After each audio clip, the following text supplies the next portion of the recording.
Hello, good morning dear students. हम पढ़ रहे थे मौर्य साम्राज्य और आज हम सम्राट अशोक को डिस्कस करेंगे। सम्राट अशोक का शासनकाल कब से कब तक था? 273 ईसा पूर्व से 232 ईसा पूर्व। अशोक है, इसके पिता का क्या नाम था? बिंदुसार। और बिंदुसार के पिता का क्या नाम था? चंद्रगुप्त मौर्य, जो मौर्य साम्राज्य का संस्थापक था। चंद्रगुप्त मौर्य के बाद शासक कौन बनता है? बिंदुसार। और बिंदुसार के बाद शासक कौन बनता है? अशोक।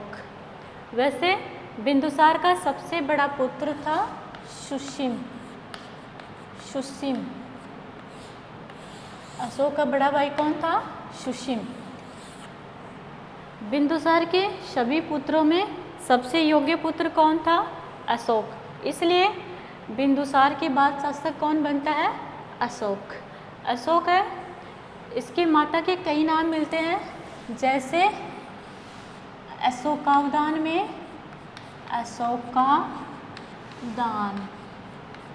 अशोकावदान में क्या नाम मिलता है? शुभ्रादांगी।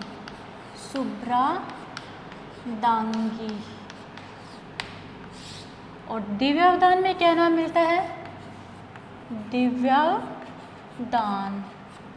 दिव्यावदान में क्या नाम मिलता है? जनपद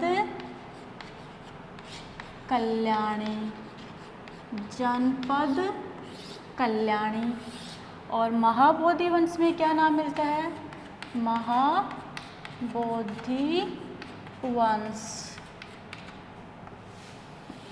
महाबोधि वंश में क्या नाम मिलता है?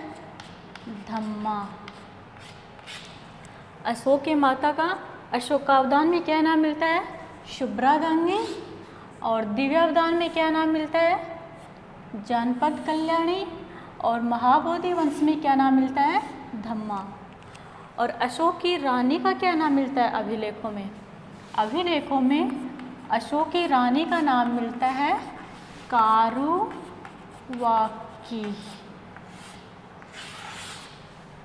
चलिए अब हम अशोक के नामों की चर्चा कर लेते हैं। अशोक कहाँ मिलता है? मास्की और गुजरा के अभिलेखों में। अशोक का नाम क्या मिलता है? अशोक।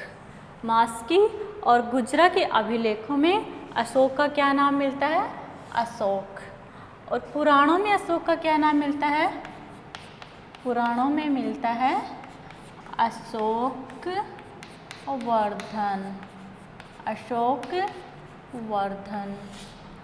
और जो ब्राबो बैराट का अभिलेख है, वहाँ अशोक का क्या नाम मिलता है? ब्राबो बैराट। कहाँ पे है ये अभिलेख? जयपुर में। ब्राबो बैराट के अभिलेख में अशोक का क्या नाम मिलता है? पियदसी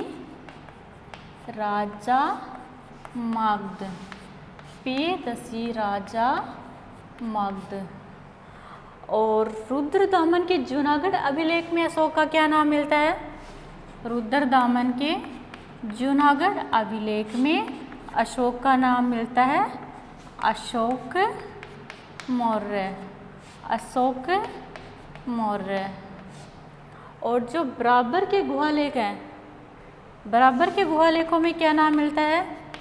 बराबर के गुहालेखों में मिलता है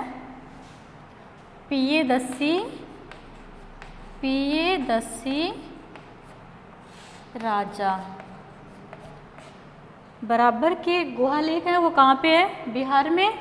और जो बराबर के गुहालेख हैं वहाँ पे अशोक का क्या नाम मिलता है? पियदसी राजा। और ब्राबो बैराट के अभिलेखों में अशोक का नाम मिलता है पियदसी राजा मगध। जो अशोक है, इसने राजकार्य कब संभाला था? 273 ईसा पूर्व में। कब संभाला था?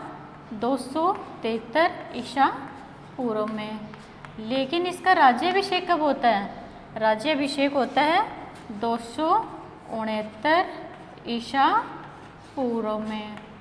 और जो ये 4 वर्ष का समय है, ये अशोक के लिए राजनीतिक द्वंद्व का समय था और इस समय अशोक ने अपने भाइयों की हत्या की थी और इस कारण अशोक को कहा जाता है चंडाशोक।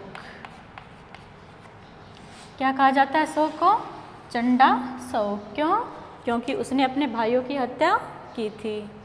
और जो राज्याभिषेक कब होता है? 269 ईसा पूर्व में। राज्याभिषेक के 90वें वर्ष में, राज्याभिषेक के 90वें वर्ष में क्या होता है? कलिंग का युद्ध। कब होता है? 261 ईसा पूर्व में। कौन सा युद्ध होता है? कलिंग का युद्ध। कब होता है? 261 ईसा पूर्व में। जब कलिंग का युद्ध होता है उस समय कलिंग की राजधानी क्या थी? धौली या तोसली। कलिंग की राजधानी क्या थी? धौली या तोसली। और उस समय कलिंग का राजा कौन था? उस समय कलिंग का राजा था नंदराज। राज्याभिषेक के 90वें वर्ष में 261 ईसा पूर्व में कलिंग का युद्ध होता है और जिस समय कलिंग का युद्ध होता है उस समय कलिंग का राजा कौन होता है? नंदराज। और राजधानी क्या थी कलिंग की? धौली या तोसली। कहा जाता है कि कलिंग विजय के बाद अशोक ने युद्ध की नीति को हमेशा हमेशा के लिए त्याग दिया था और इसने भेरी घोष के स्थान पे धम्म घोष को अपना लिया था। और कलिंग विजय के बाद अशोक बौद्ध धर्म स्वीकार कर लेता है। और कलिंग विजय से पहले अशोक कौन से धर्म का अनुयायी था? शैव धर्म का। कलिंग विजय से पहले कौन से धर्म का अनुयायी था? शैव धर्म का। और कलिंग विजय के बाद कौन सा धर्म अपना लेता है? बौद्ध धर्म। अशोक ने बौद्ध धर्म किसके माध्यम से स्वीकार किया था? उपगुप्त,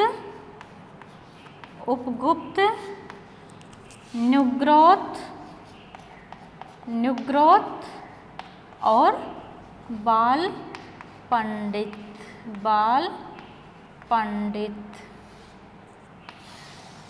बौद्ध ग्रंथों में उल्लेखित वे भिक्षु जिनके माध्यम से अशोक ने बौद्ध धर्म स्वीकार किया था वो कौन है? उपगुप्त, न्युग्रोथ और बाल पंडित। राज्याभिषेक के 90वें वर्ष में होता है कलिंग का युद्ध और राज्याभिषेक के 10वें वर्ष में, राज्याभिषेक के 10वें वर्ष में अशोक बोध गया की यात्रा करता है। कहाँ की यात्रा करता है? बोध गया की। और बोध गया कहाँ है? बिहार में। और जो ये बोध गया की यात्रा है ये अशोक की प्रथम धम्म यात्रा है।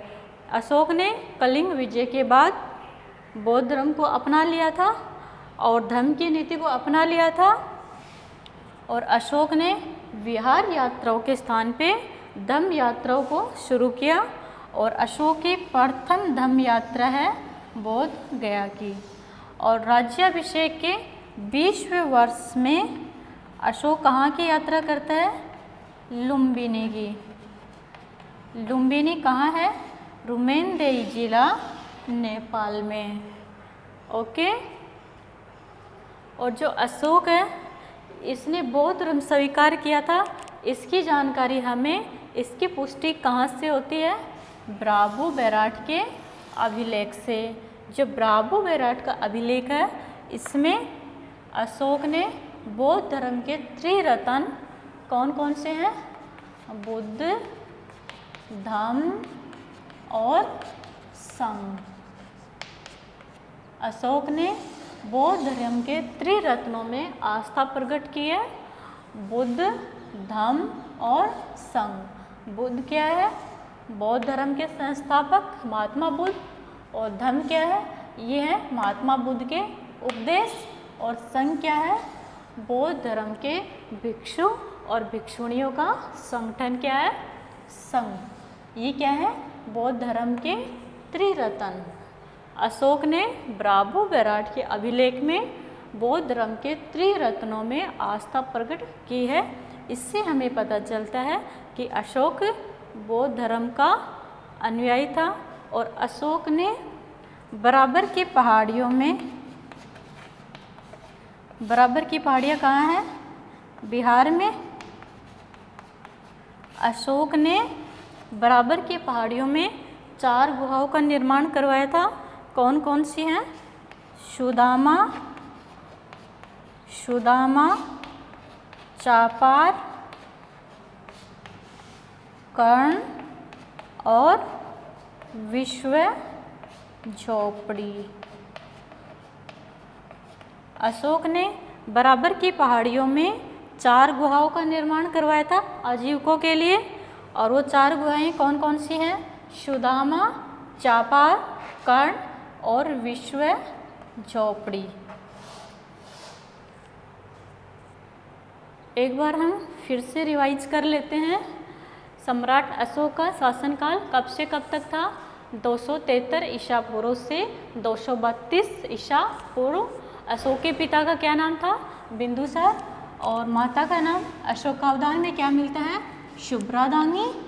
दिव्यावदान में क्या नाम मिलता है? जनपद कल्याणी। महाबोधि वंश में क्या नाम मिलता है?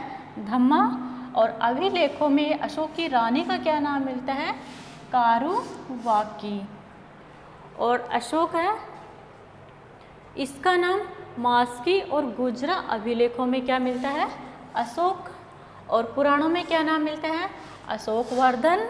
और ब्रावो बेराट के अभिलेख में अशोक का क्या नाम मिलता है? प्रियदर्शी राजा मगध।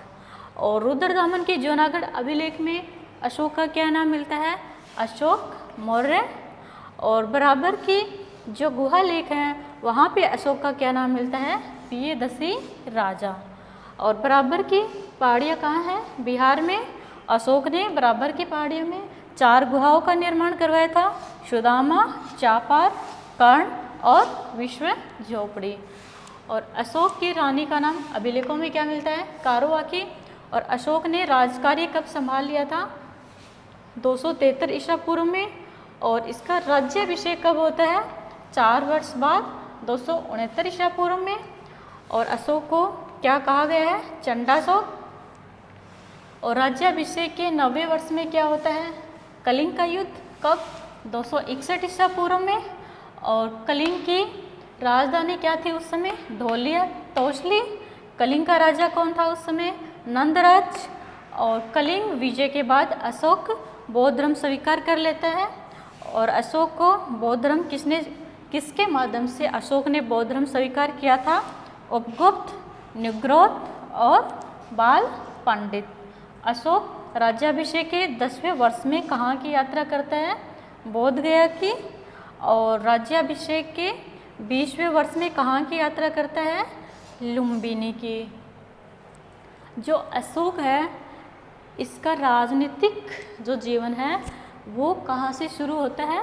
उज्जैनी के गवर्नर के रूप में। उज्जैनी के गवर्नर के रूप में। बिंदुसार का पुत्र था सुसीम। ये कहाँ का गवर्नर था? तक्षशिला का। तक्षशिला। और अशोक कहाँ का गवर्नर था? उज्जैनी का।